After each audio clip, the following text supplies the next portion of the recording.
back to another episode of Adoptions from the Heart TV. I'm your host, Amanda Aliberti. Today we're going to be sitting down with attorney Brian Esser, who's going to chat about the legality behind adoption. Now let's turn to Brian.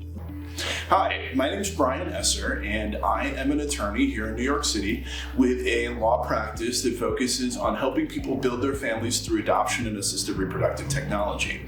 I am also an adoptive parent myself.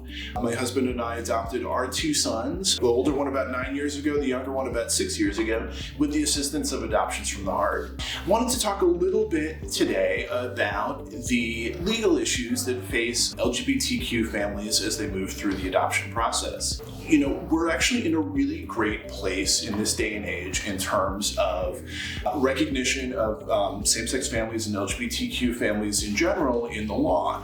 Right now, there is no state where a married same-sex couple would not be permitted to adopt a child jointly. Some unmarried couples might find that depending on the state, they may not be able to adopt jointly, but those restrictions would apply equally to same-sex couples and different-sex couples. Sometimes I get asked about transgender folks and their ability to form families through adoption and other means.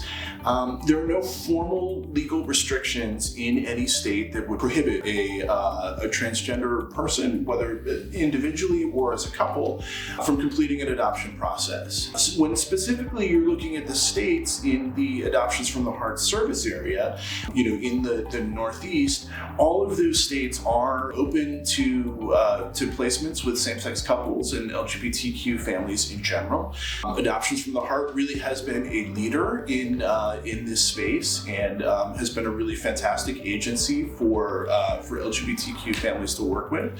The Human Rights Campaign has a program where they review and assess adoption agencies. It's referred to as the All Children, All Families program, and AFTH was one of the original members and has been for years. And that's certainly a resource for families to look at when they're considering which agency they want to work with. In terms of, I get asked by clients which, is the better route for same-sex couples or LGBTQ families to go through to adopt. Because here in New York, you have the option of adopting independently with an attorney such as myself or with an agency. And I tell folks that there's no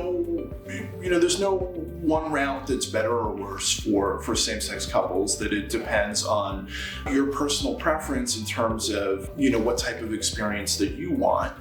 Some factors that might motivate them to go the agency route would be the support and counseling that that birth parents receive and adoptive parents receive as part of this process, as they're making decisions along the way, as they're facing disappointments and things like that, and then also post-placement counseling. So thank you very much, and best of luck to you wherever you are on your adoption journey. Thank you so much, Brian, for talking about the legality behind adoption. Thanks so much.